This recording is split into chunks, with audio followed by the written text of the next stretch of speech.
Obviously, it's also because of the budget speech, so that when I speak about something that I know and I've seen practically and I've touched.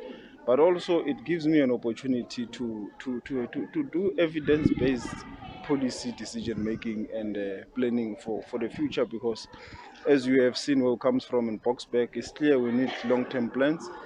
Also here is there are a lot of challenges, huge overcrowding, and you can deal with such when you've got a long-term plan and the whole government understand the challenges that we have, and the inmates are able to also play some part of role in terms of them being skilled. For example, here you have seen in some of the cells, most of them don't have the same opportunities as in the box packs area. They are there, they are qualified or fit to now be going through vocational training or an education of some sort, but because they're in an overcrowded cell, they can't really do it. But there are facilities which enable such to happen. So we need to, it will enable us to plan properly. It will also help us to speak and be able to do policies which are evidence driven. I think even this the fact that we only have this as is an innovative idea of having the mothers with their babies here and them having a crash and so forth. I think it's a good thing that the cell has done, and I think we also have one in Polsmo, but we don't have countrywide, and this is the only one in Gauteng, which then creates a burden for these ones, because it means everyone who has got a kid below 2 years must come to this place, and it will not be able to really sustain or absorb all these people. So that's why we need this to plan properly.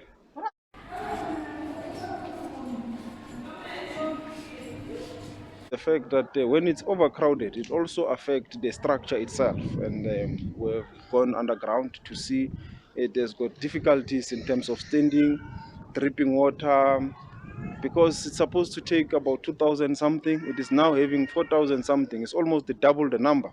So the structure itself was built for about 1,800 and so forth. So this is a huge challenge, not only for the cell itself, but also health hazards and various issues. So this you can resolve it in a long-term plan, 5 to 10, 15, 20 years.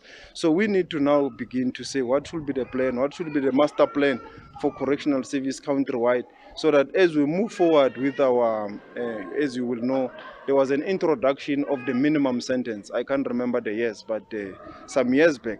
So the profile of the new offender has changed.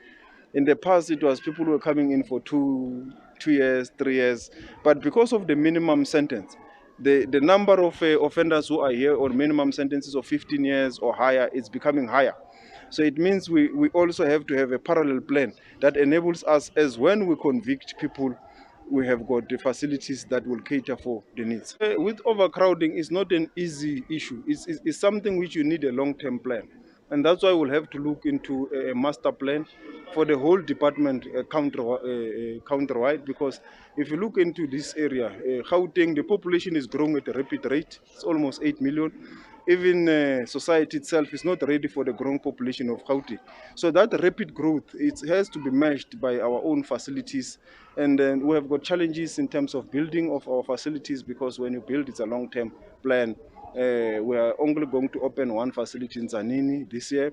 Hoshimampuru in Pretoria is being revamped and extended and so forth. But we need more other measures, and that's why we're going to look at some of the acts and the laws that we have that give second chances to inmates, their parole positions, including the issue of non-custodial arrest of people, because in this country we also send people direct to prison for petty crimes. So those are things we'll have to look to ease the burden on the facilities.